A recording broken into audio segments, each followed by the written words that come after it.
Hello friends, and welcome to the Hanged Man in the Moon. If this is your first time here, welcome. Thank you for coming. I'm pleased to meet you.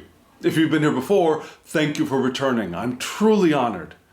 Friends, if you are a returning visitor, you know that this is my series I call Back to Basics, in which I've limited myself to a small spread so that we can focus more intently, more deeply on each card as we explore the Thoth system. This is my deep dive into the Thoth system, the system created by Lady Frida Harris and Harris-Crowley. And for me, I've found this to be an expansive experience. I found it to help me as I return to reading with Smith-Waite decks or even Marseille decks. This exploration of the Thoth system, which I think is a growing exploration within our community, I think is truly beneficial. So I've gotten a lot out of it, and I hope you've gotten something out of it as well. And I've got a spread already laid out for us, friends. I've got a small spread. You know, my Back to Basics series is one in which I've limited myself to a total of 5 cards, right? 3 tarot cards from a Thoth-based deck and 2 oracle cards. And we'll be looking at that spread in just a moment. But before we do, the word overenthusiasm comes to mind as I prepare for this video. Overenthusiasm. Now, enthusiasm is a wonderful thing, especially for those of us who are interested in living an intentional life. We know that enthusiasm is a wonderful indicator that we are open and we are fully flowing with the powerful current of our intention. Enthusiasm is a phenomenal thing, but then what is overenthusiasm? And is it a good thing or is it a bad thing? Well, it depends on what we mean. There are times when people bandy the word overenthusiasm around because the person that they are encountering is of a higher energy setting than they are, and they find their enthusiasm to be over the top, overenthusiasm. Yeah? That's not the kind of overenthusiasm that we're talking about here. When I bring up overenthusiasm, I'm not saying that we have to gauge ourselves to the people around us. We want to live our own intentional lives as best we can, and as long as we're not beating other people up, we should be flowing with our own energy. That's a wonderful thing. However, there are times when overenthusiasm is a real problematic thing, where we are frankly forcing our enthusiasm, when we are creating out of whole cloth an enthusiastic attitude that is not founded on our actual emotional experience. Yeah? When we are being rather than experiencing our own enthusiasm. Do you understand that? Yeah? And why is that a problem? What does that mean? When we are trying to be enthusiastic and we end up being over-enthusiastic, it's actually a sign of resistance. Yeah? Very heightened state of enthusiasm that is natural and is flowing and is open is a wonderful thing and is a powerful thing. However, when we are working so hard to be enthusiastic about something and we are over-enthusiastic, that's because we don't have the foundation of our positive, powerful emotional state to empower that feeling and that way of being in the world. And so we create this false sense of enthusiasm because, you know, fake it till we make it is a thing, but that's more often than not a reflection of or an indication that we are actually in a resistant state. So instead of working through that resistance, we are trying to cover it up with overenthusiasm. In those cases, we are not doing a lot of things that would really benefit us. We're not really paying attention to our actual emotional state. We're not able to really focus on what is happening around us and who is around us and what is going on, because we are so wrapped up in creating this overenthusiasm that our focus is limited. And we can actually become bullies and detrimental to the people who would otherwise be of great benefit to us and of great benefit to our co-creative experience in this wonderful co-creative universe, right? Overenthusiasm. Not an enthusiasm that people point out as being overenthusiastic because they're comparing themselves to us or us to other people, but rather when we are actually overenthusiastic is problematic. And I think that is what this week's spread is pointing to. So, like I said, I've got the spread already laid out for us. What am I going to do? I'm going to show you the spread. And just in case you're new here, I'll give you a quick rundown of what that spread is. And then we'll look at the spread in two parts. We'll look at the top part, which gives us the tarot cards from a Thoth-based deck, and then we'll look at the two oracle cards, which will give us advice. I'll talk about that in just a second. So, friends, here are the cards.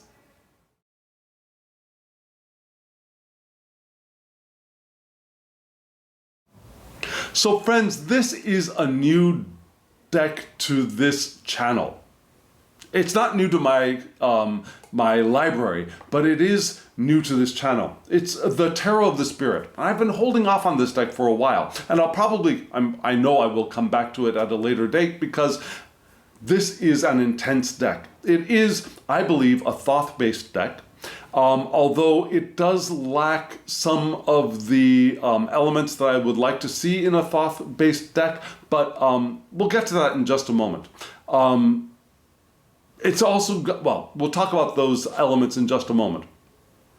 But the reason why I'm going to come back to it is because the book that goes along with this deck is immense, and I haven't had time to read it all. So I'm using the deck with the guidebook as a little bit of a helper, but I really want to focus on the guidebook at a later date, and and then come back to reading with the deck again. That makes sense, right? But it's a beautiful deck. Oh, I highly recommend it.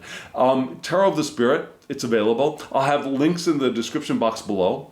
It's somewhere between the Margaret Peterson and the Thoth Tarot.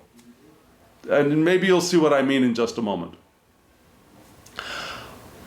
Below there are two, and those three cards are positional. I didn't mention that, just in case you're new here. This is a positional spread. So the first card is responding to the prompt of significance. What is the significant answer to the question that I ask every week, which is, how can we live our lives more intentionally in the coming week?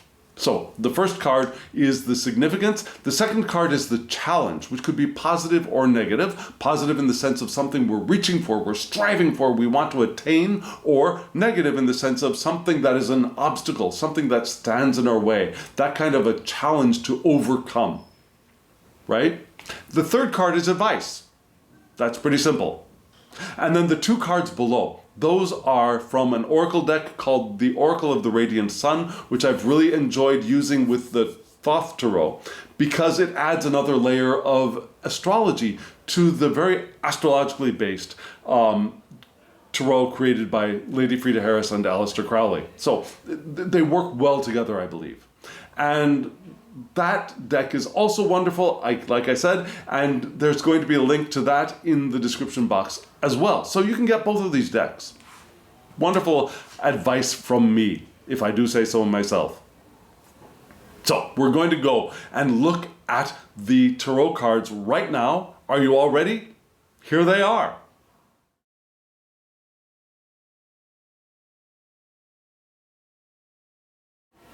You just saw the three cards from left to right were the Father of Fire, right? The Nine of Water, and then the 6 of wind. So, you already get a little bit right out of the box, right? The creator of this deck, instead of saying wands, cups, and swords, uses the elements. So Father of Fire, which would be the Knight of Wands in a tarot, in the Thoth tarot, yeah? The 9 of Water, which is the 9 of Cups, and the 6 of Wind, which would be the 6 of Swords. So those are the cards. Those are the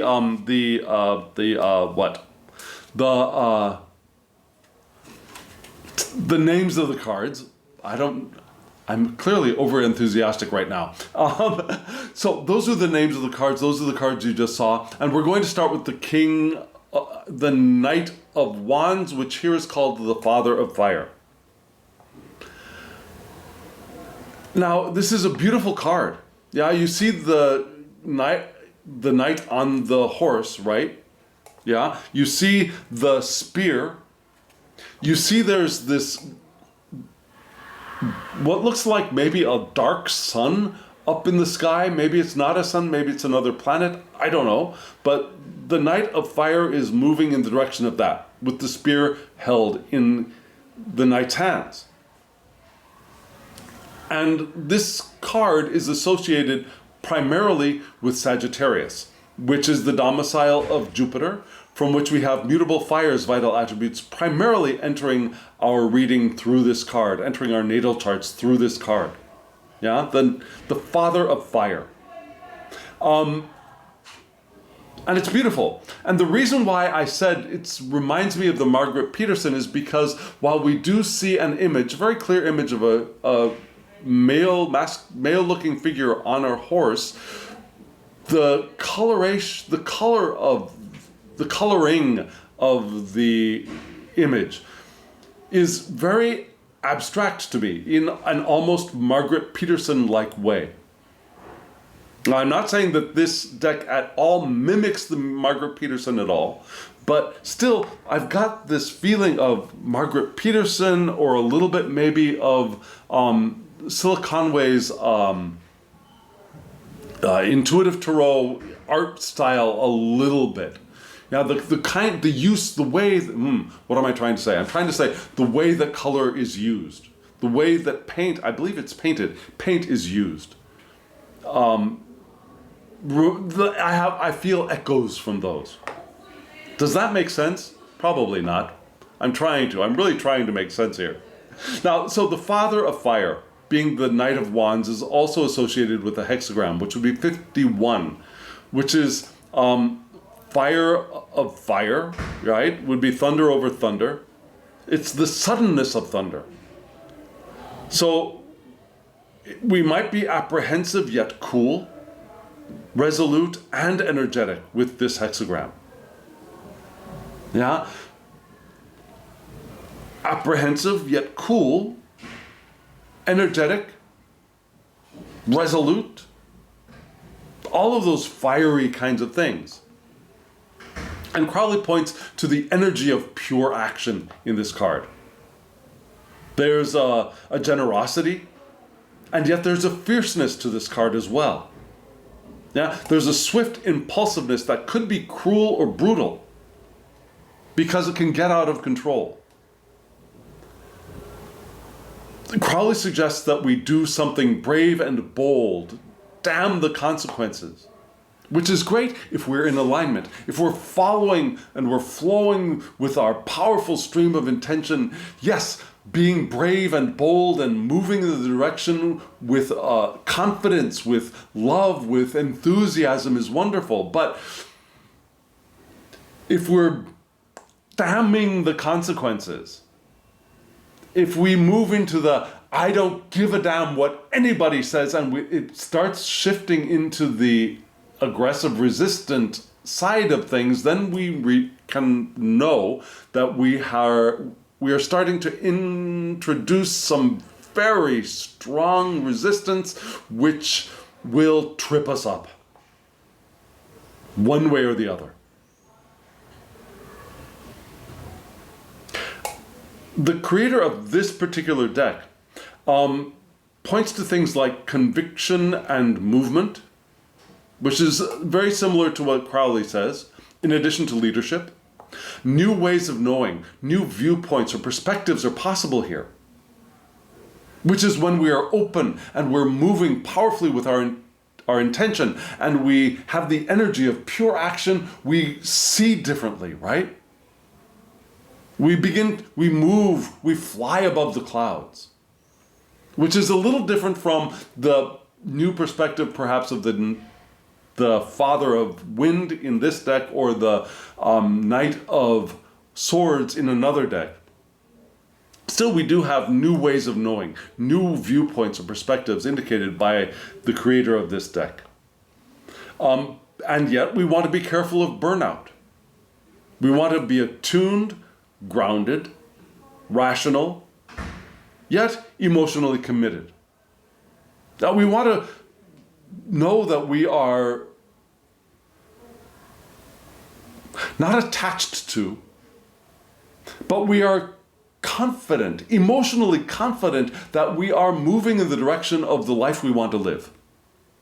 Because we are open, enthusiastically open to the powerful flow of our intention. And that energizes us as our energy grows. We move more purposefully, more powerfully in the direction of what we want to do, be, have, experience, all of that. And yet, when we move at these great speeds, one little rock in our path could really trip us up in a large way. And that one rock in the path could be what shifts us from pure, powerful enthusiasm into overenthusiasm, where we could become cruel or brutal because we are determined, damn what everything else is indicating, damn what other people are saying, damn the consequences, I'm going to bloody do what I'm going to do. Can you hear the resistance in that? Rather than smoothly, effortlessly slipping by anything that might be seeming like it is contradictory to what we are anticipating for ourselves. Now, people saying, oh, you shouldn't do that. You don't know what you're doing. Those things, when we are moving powerfully, enthusiastically with our intention, and they are pointing at us and saying, you're over-enthusiastic, those things just slip right by as we move powerfully with our intention. However, when we move into the, what did you say to me? How dare you? I don't care what you say.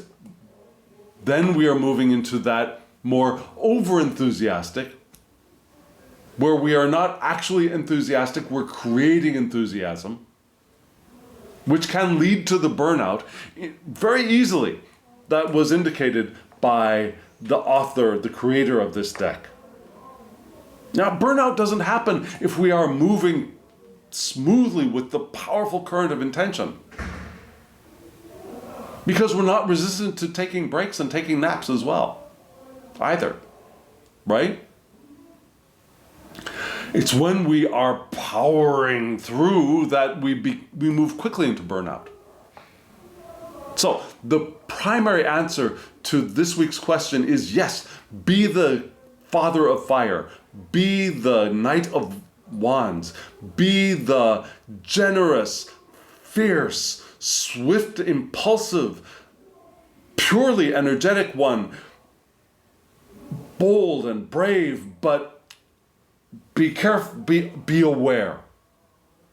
Be aware of the potential of careening off into the bushes and becoming defensive and cruel and brutal to those around us.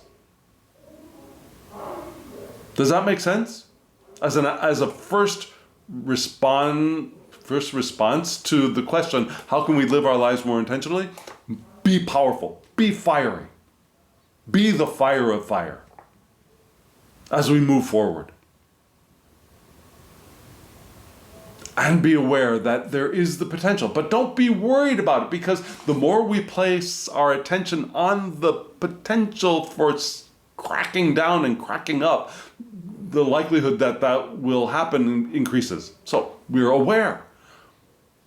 How open am I? How free am I? How easily am I moving with my enthusiasm? And when it starts to feel like we're creating friction, then we want to be aware of that and do something about that. Right? So, the next card, the Nine of Water, the Nine of Cups, beautiful card in this deck. You notice that these cups, we're looking at the cups from above, right? So we're seeing into the top of the cup, so they look like blue circles.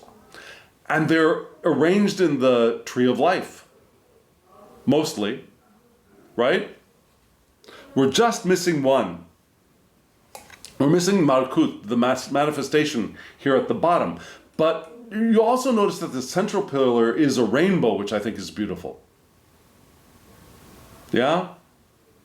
Now, the Nine of Cups is originally titled Happiness in the Crowley deck. Here it's titled Rainbow Mirror, which is interesting, right? And so maybe those cups are providing a mirror surface for us, ourselves to look at ourselves, perhaps, or maybe they're not cups, maybe they're mirrors. I see them as cups. I see them as we're looking into the top of 9 cups with a wonderful rainbow moving up and down the central pillar of the tree of life, which is formed by these 9 cups, mostly. The astrological association for this card is Jupiter in Pisces, which is wonderful. Jupiter belongs in Pisces, the way I look at it. So we have mutable water's vital attributes entering our reading, entering our natal charts. So we had mutable fire as the first response, as the significant response to our question. And here we have as a challenge, mutable water. Now, elementally, fire and water are in conflict. Yeah, they are ill-dignified, which might make this the challenge both positive and negative, right? Because our enthusiasm might cause us to potentially forget our happiness. And it's forgetting our happiness that could turn us into the overenthusiastic ones that become brutal or become cruel or become violent in some way. Emotionally violent, verbally violent, physically violent is possible as well, right? Spiritually violent, that's possible. I've felt spiritually attacked in the past. Have you? It's not a fun thing. I'm right. My spiritual understanding is right, and you've either got to come along with me or get out of the way, kind of thing. Happens. It happens. Even in the tarot circles, it happens. So, yeah.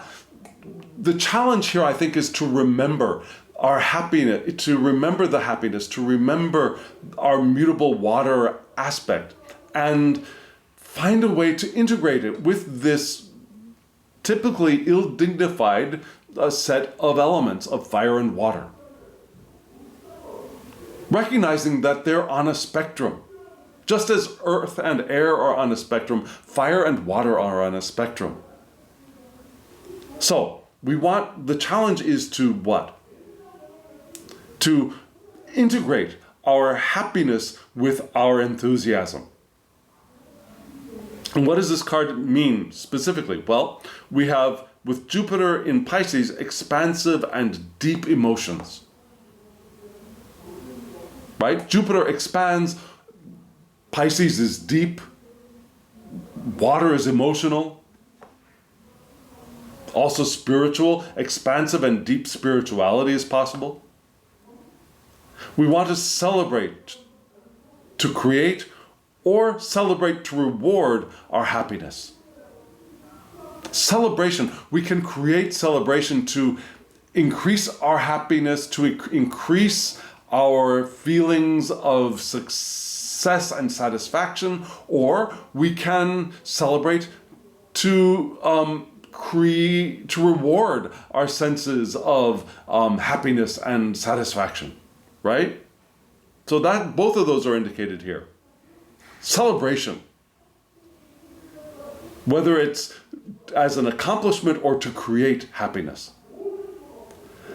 We want to admire the abundance that's around us. We want to feel the sense that Jupiter or Zeus might have felt as Ganymede pours wine into his cup. Right? The beautiful Ganymede pouring wine into Zeus's cup or Jupiter's cup, and the response of, yes, this is wonderful. Right? It's fulfilling emotion for what has been accomplished and what we are accomplishing every moment of every day. Now, I said that we've got Jupiter in Pisces here, right? I seriously doubt that you can see them, because in these cards, there are the zodiacal glyphs, but they're teeny, teeny, tiny. They're right there by my finger. Can you see them? I doubt that you can. You got to really hold this card close to your face to be able to see them. So that's one thing that's about this deck that I feel it would be nice if they were a little bit easier to find. Yeah, easier to see. Oh, another thing for this card with the Crowley interpretation is true wisdom of true wisdom, which is self-fulfilled in perfect happiness. Yeah, wisdom self-fulfilled in perfect happiness. So we've got wisdom included here as well, which would benefit the Father of Wands, right? Now, according to the creator of this deck here that I hold in my hand, the one who titled this Rainbow Mirror, this is internal integrity as well. Self-esteem and security within. It's the wisdom and harmony from self-acceptance as well. The deep love of all of that. And the knowledge that all things are love. All things are love. And that's the challenge, I think. Living the experience of the Father of Fire or the Knight of Wands, we want to recognize that all things are love, that we are secure, we esteem ourselves, we have integrity. We don't have to prove anything. And that wisdom and harmony can be revealed from within with our self-acceptance. And if we can do that along with our enthusiasm, we have no worries of becoming the negative sense of overly enthusiastic, forcibly enthusiastic, right? We would be authentically, powerfully enthusiastic as we live our lives intentionally. Now the next card is a very interesting card, which is the advice. We've gotten this card, well, not this particular card, but we've gotten the Six of Air, the Six of Swords thrice. Twice in the first position, the significance position for 2 weeks running from the Cosmic Tribe Tarot, which I used for 2 weeks previous. And now the Six of Swords is coming up here in Six of Air in the advice section, right? So science is still the advice. Interesting. Now we have fire, water, air in this spread. The only thing missing is earth, which is interesting because the only thing missing from this tree of life is Malkuth, which would be kingdom, which makes us think of earth, right? So that's something, Earth is something to pay attention to. Our work, what are we doing? What are our resources? How is our health? We want to pay attention to those things. They're not pointed towards directly in this spread. But the Six of Swords is Mercury in Aquarius. Mercury is the partner of Jupiter, right? So we have another mutable thing going on here. We have the mutable aspect of fixed air's vital attributes entering our spread because Mercury belongs in Gemini. So the Gemini decadent of Aquarius would be the second decadent, which gives us a complement. And the complement is Saturn in Cancer. So Saturn in Cancer gives us that the limitations, the borders, the rules, the regulations around our emotional connectivity with Cancer, which is which is cardinal water, right? Cardinal water. So Saturn, the complement here is our emotional life. We want to have some structure. We want to have some limitations. We don't want to overreach emotionally either. We don't want to grab onto and latch onto other people emotionally either, right? The kind of negative aspect of Cancer, which is possible. But here we have, again, Mercury in Aquarius, which is wonderful. So another mutable planet, another mutable aspect. The Six of Swords asks of us a measured evaluation of what's going on. We want to be calm in our approach to a problem, to whatever problems occur.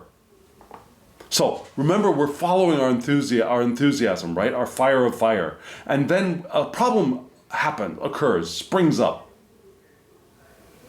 Fire's responses could be to bowl it over, to burn it up, to destroy it, destroy the problem, right? This card is asking us to wait, calm down, look at the problem. Take time and observe what's growing and what's not growing. What patterns are connected and what patterns are not connected. What is creating this problem? What is creating the situation that we're experiencing? What disconnections, what problems could arise within the environment that we are experiencing? We want to have an adaptable spirit as well with Mercury here in Aquarius. Mercury is highly and quickly adaptable. So that adaptability is going to serve us. That's the advice. Be clear, be calm, be measured. Look at problems that arise in a positive sense, calculatingly. Yeah? Not an evil-minded criminal being calculating. That's not what I'm saying, but calculate how big is the problem? What is the truth of the problem? Also, even if there are no problems, we want to be aware of what patterns are connected and which are disconnected, what is growing and what is not. Where do we want to give our attention and where do we want to remove our attention because our attention is not going to be beneficial there. The creator of this deck calls this card clarity and reminds us that we can analyze. We have the right perspective. Remember, our perspective increased and grew and is renewed and is new with the Father of Fire. So this card reminds us that we have the right perspective. We have a beautiful sense of reverence for who we are and where we are and who we are co-creating with. That is all possible. We want to be careful not to be fanatical about our new truth, though. which would cause us to veer off into bully land, right? We want to be wary of our immature optimism, which could lead our enthusiasm into the negative resistant territory, right? So these three cards together seem like a very consistent and precise map of how to navigate the coming week. With enthusiasm,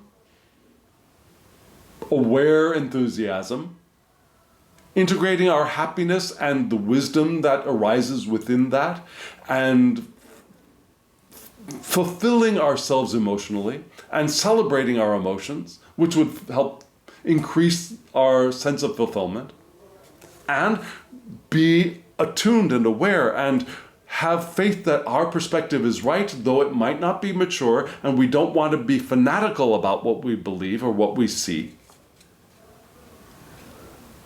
The new things might still want to evolve, and we want to recognize that as well, but we still want to trust that we have the right perspective, even though it might be an immature perspective at this point. You don't pluck the seed that has just sprouted out of the ground because it's not a full-blown corn stalk, right? We look at it, we appreciate that sprout of corn for what it is, and we know that it will mature, and yet we appreciate it for what it is and honor it for what it is. And we're not insecure that it's not full corn yet, right? That's the advice for this week. And if we can do all that, we'll avoid things like burnout. We'll avoid things like being a bully. We'll avoid things like being, in the very negative resistance sense, overenthusiastic. We'll be enthusiastic, powerfully enthusiastic, right? So friends, we've got two cards of advice coming up from an oracle deck. Let's take a look at those two cards right now.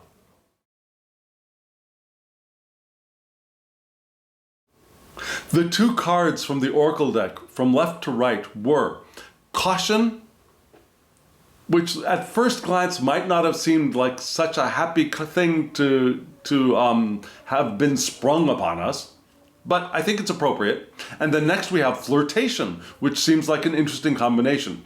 But it's in that combination, I think, that our advice will emerge. And we'll start off with caution, which is a lovely card. And you see that this is Mercury in Virgo, right? So it's the planet Mercury, it's the sixth zodiacal sign in Mercury, with Mercury. So that's why we've got the number 6. And here we see a large Earth Mother protecting a herd of antelope, which are escaping from jackals. Do you see the jackals and the antelope here? Yeah? Now, the thing that's interesting is that the movements of the escaping antelope might be actually what is attracting the danger from the jackals. Yeah? And here we have Mercury being in Virgo, giving us mutable Earth. Now, Mercury is actually very naturally domiciled in Virgo. So we've got a very, very, very happy combination here, I believe. Now, for this combination, the oracle is pointing towards, because the title is caution, and Virgos are kind of cautious, right? Organized, cautious. We want to have careful mental activity. We don't want to waste time on unclear or confused thinking. So if that kind of thinking appears, we want to let it go. Just let it go. And reach for clarity. We don't want to try and pound those unclear thoughts into clarity. We want to let them go. Don't waste time with them. The clarity will arise when the time is right, and give attention to those thoughts which are clear. We want an ordered working environment as well, because that will help with our mental clarity. Our physical environment influences our mental environment as well. Now, that doesn't mean you have to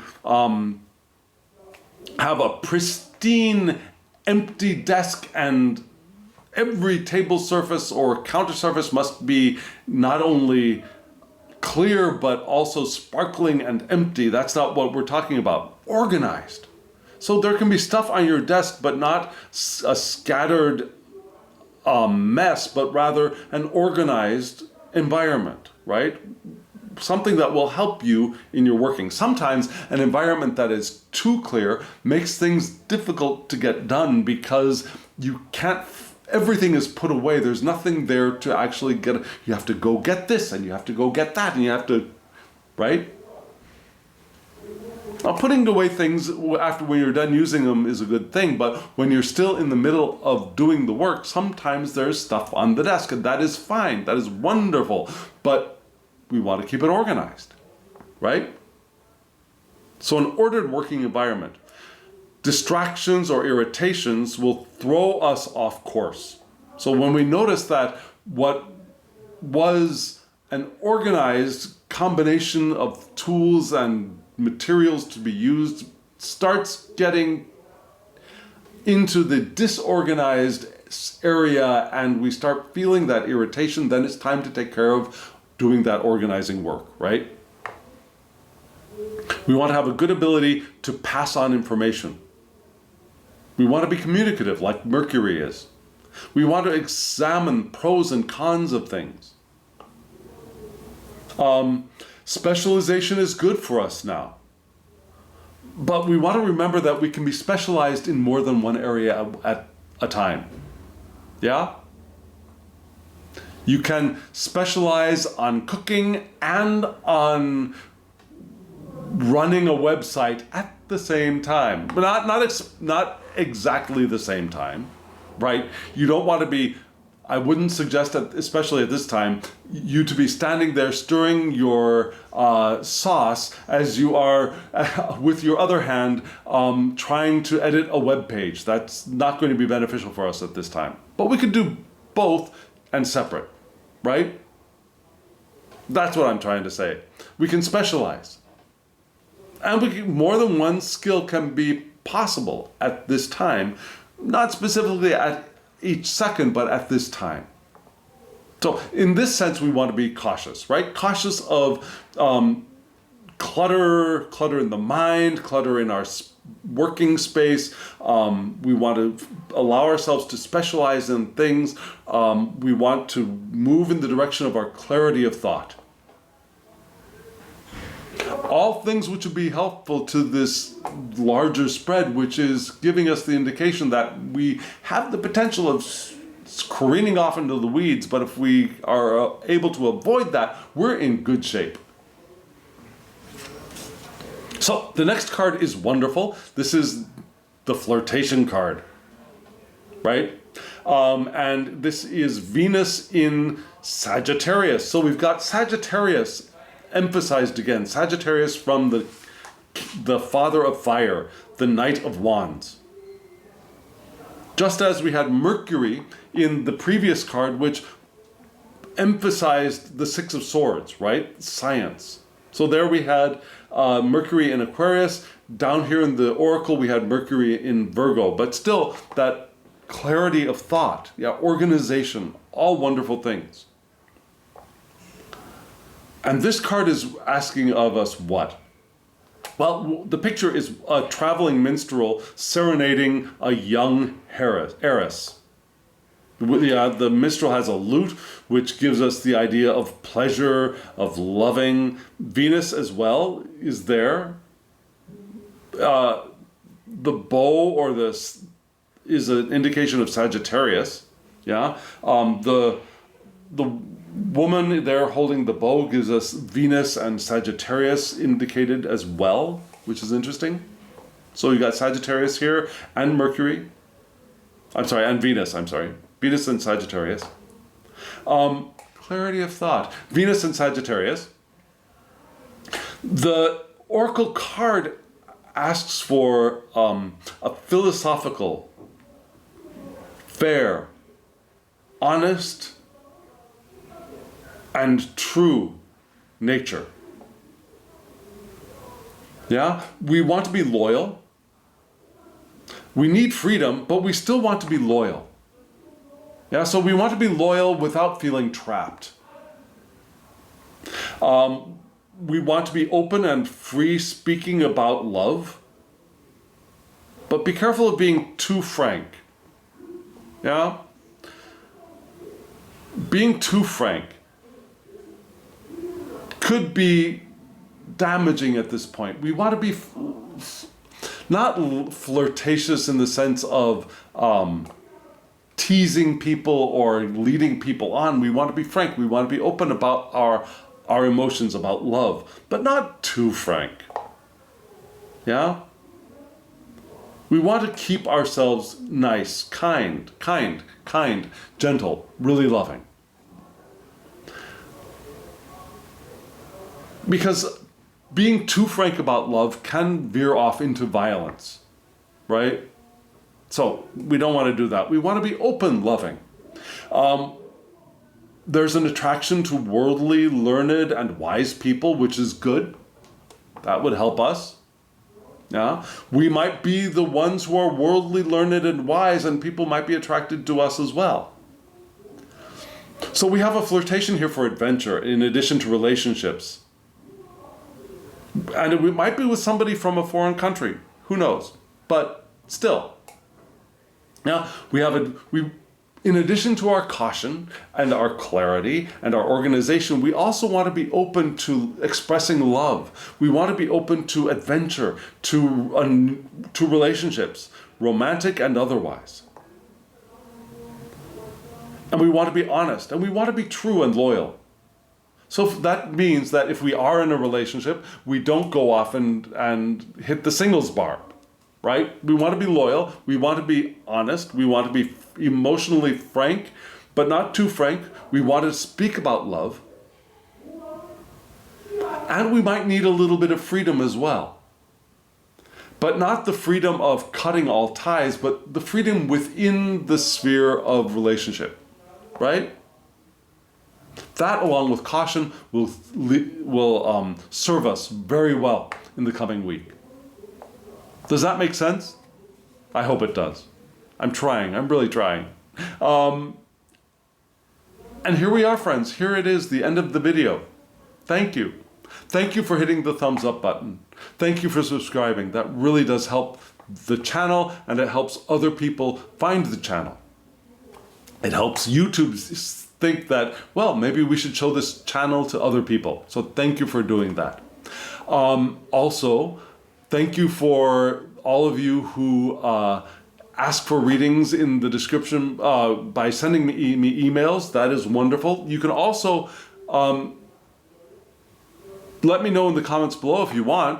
If you feel uncomfortable about sending an email, I don't know why you might, but you might. So you can let me know in the comments below that you want a reading from me, and we'll figure out a way to do that. Okay? If you do want to send me an email, my address is there in the description box, thehangedmaninthemoon@gmail.com. And friends, thank you again. And now, as always, I wish you love, joy, well-being, and pure awareness. Thank you.